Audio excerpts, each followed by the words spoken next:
رات کا ٹائم تھا تو ایسے کریش ہوا، ٹھیک ہے، لڑائی اسٹارٹ ہوئی تو میرے ہسبینڈ باہر دیکھنے گئے کہ کیا ہوا ہے تو اچانک سے ان کو فائر لگ گیا، ٹھیک ہے، وہیں پہ ان کی موقع پر ڈیتھ ہو گئی، ٹھیک ہے۔ انہوں نے کہا کہ آپ کے آنے سے ہی ہمارے بیٹے کی ڈیتھ ہوئی ہے، آپ نہیں منحوس۔ تو پھر میں ان کا گھر چھوڑ کے پھر اتنی باتیں واپس پنجاب آ گیا، اتنی باتیں روزانہ سننے کو ملتی تھی اور تانے سننے کو ملتے تھے۔ پھر میں اپنے گھر واپس آ گئی، ہمارے 3 مرلے کا گھر تھا اور کچھ بھی نہیں تھا، وہ بھی ہم نے اپنے والد صاحب کی خاطر سیل کر دیا تاکہ وہ شفا ان کو مل جائے، تاکہ وہ ٹھیک ہو جائیں پراپر۔ لیکن پھر بھی وہ سارے پیسے بھی ہم نے خرچ کر دیے، لیکن پھر بھی وہ ٹھیک نہیں ہو پائے اور آخرکار ان کی ڈیتھ ہو گئی۔ چھوٹے بہن بھائی ہیں، میری والدہ ہیں، وہ بھی بہت بیمار رہتی ہیں اور میں کافی دنوں سے جاب ڈھونڈ رہی ہوں، وہ بھی مجھے نہیں مل رہی، تو میں بہت زیادہ پریشان ہوں۔ اب میں چاہتی ہوں کہ کوئی ایسا سہارا ملے، ٹھیک ہے، مجھے جو مطلب میری ضروریات بھی پوری کرے، میرے گھر کا بھی تھوڑا سپورٹ کرے۔ بہت ہی برا ہوتا ہے، ظاہر سی بات ہے، جب سر پہ مرد کا سایہ نہیں ہوتا، نہ باپ کا نہ شوہر کا ہے، تو بہت ہی مشکل سے زندگی گزرتی ہے۔ لوگوں کی نظریں ہی بہت خراب ہوتی ہیں، تو اس لیے انسان کے سر پہ سایہ ہونا ضروری ہوتا ہے۔ السلام علیکم ناظرین، میں آپ کا اپنا میزبان زبیر راجپوت۔ ہمارے ساتھ 22 سالہ کشمیری لڑکی موجود ہیں جن کے ماں باپ نے بڑے دھوم دھام سے خوشی کے ساتھ اپنی بیٹی کو گھر سے رخصت کیا، لیکن آج بیٹی پھر سے اسی گھر میں ماں باپ کے گھر میں بیٹھی ہوئی ہے اور ٹینشن کی وجہ سے باپ بیمار ہوا، وہ بھی اس دنیا میں نہیں ہے۔ یہ سارا ماجرا ہے کیا، انہی کی زبانی جانتے ہیں۔ السلام علیکم جی زویا، بتائیے گا کہ آپ نے بتایا کہ آپ اپنے شادی ہوئی اور بڑی اچھی لائف چل رہی تھی، تو ایسا لائف میں کیا ہوا کہ جو آپ واپس اپنے گھر آ کے بیٹھ گئے؟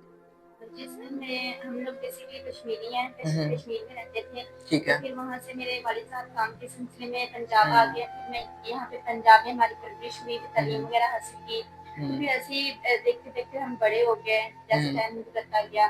اس کے بعد ہم ظاہر سی بات ہے بڑے ہو گئے، والد صاحب نے اپنا فرض ادا کرنا تھا، میری شادی کر دی، بیسیکلی ہم کشمیر سے تھے تو خاندان میں میری شادی کر دی کشمیر میں، ٹھیک ہے۔ اچھا، پہلے زویا آپ مجھے یہ بتائیں کہ آپ جو کشمیری تھے اور کشمیر سے تعلق ہے آپ کے والد صاحب کا، تو آپ پنجاب میں کیوں شفٹ ہوئے؟ میرے والد صاحب وہاں پہ ان کا کاروبار تھا، وہ کافی ڈاؤن ہو گیا تھا، پھر میرے والد صاحب کام کے سلسلے میں پنجاب شفٹ ہو گئے، تو پھر جب ہم پنجاب شفٹ ہوئے تو پھر یہیں پہ ہماری پرورش ہوئی، تعلیم ہم نے یہیں پہ پراپر اپنی رہائش پرماننٹ لے آئے؟ جی پرماننٹ، پھر ہم یہیں پہ رہائش ہماری ہو گئی۔ پھر جب ہم بڑے ہوئے تو میرے والد صاحب نے اپنا فرض ادا کرنا، تو انہوں نے اپنے رشتے داروں میں میری شادی کر دی، میری خالہ کی بیٹی کے ساتھ۔ پھر میری شادی ہو گئی، ہم 6 ماہ ہوئے شادی کو، ہم بہت اچھا، جب آپ کی شادی ہوئی ہے تو شادی آپ پنجاب میں کہیں ہوئی ہے یا کشمیر میں؟ ظاہر بات آپ کشمیری ہو تو کشمیر میں آپ کے ریلیٹیوز وغیرہ ہوں گے، تو آپ کی جو خالہ ہیں جہاں آپ کی شادی ہوئی وہ کہاں رہتی؟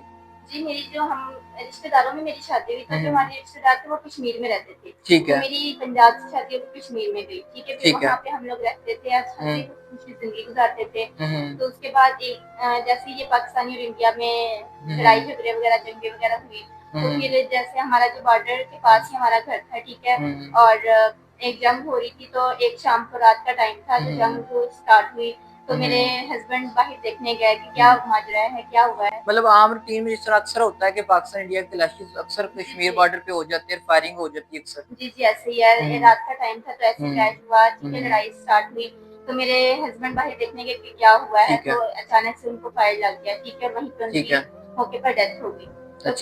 تو اب مجھے آپ یہ بتائیے کہ آپ کی شادی کو کتنا عرصہ ہوا تھا؟ جی ہماری شادی کو 6 منتھ ہوئے تھے، ٹھیک ہے، 6 منتھ ہوئے تھے ہماری شادی کو، ہم بہت اچھی خوشی زندگی گزار رہے تھے، اور اچانک سے یہ حادثہ ہوا اور ہسبینڈ ہیں ان کی ڈیتھ ہو گئی اچانک ہی، تو پھر بہت ہی مشکل ہوا وہاں پر زندگی گزارنا، تو پھر میں اپنے والد۔ اچھا، مجھے پہلے آپ یہ بتائیں، جب آپ کے خامد زندہ تھے شہید ہونے سے پہلے آپ کے جو سسرال والے ان کا رویہ کیسا تھا، اور جب وہ شہید ہو گئے اس کے بعد ان کا رویہ کیسا تھا؟ جی جب میرے ہسبینڈ زندہ تھے سبھی میں سب بہت اچھے تھے، ہنسی خوشی ہماری زندگی گزر رہی تھی، ٹھیک ہے، اور جیسے ہی میرے ہسبینڈ کی ڈیتھ ہوئی سبھی ہم میرے ساتھ برا سلوک کرنے لگ گیا، کہتے تھے آپ ہمارے سر پہ بوجھ ہیں، تو آپ اپنا خود خرچہ وغیرہ افورڈ کریں، تو پھر میں اپنے والد صاحب کے پاس گھر میں، مطلب آپ کو یہ شوق روایا کہ آپ منحوس ہیں اور ان کا بیٹے کی جو شہادت ہوگی شادی کے بعد؟ جی وہ کہہ رہی تھی، انہوں نے کہا کہ آپ کے آنے سے ہی ہمارے بیٹے کی ڈیتھ ہوئی ہے، آپ نہیں منحوس، تو پھر میں ان کا گھر چھوڑ کے پھر اتنی باتیں مطلب واپس پنجاب آ گیا؟ اتنی باتیں روزانہ سننے کو ملتی تھی اور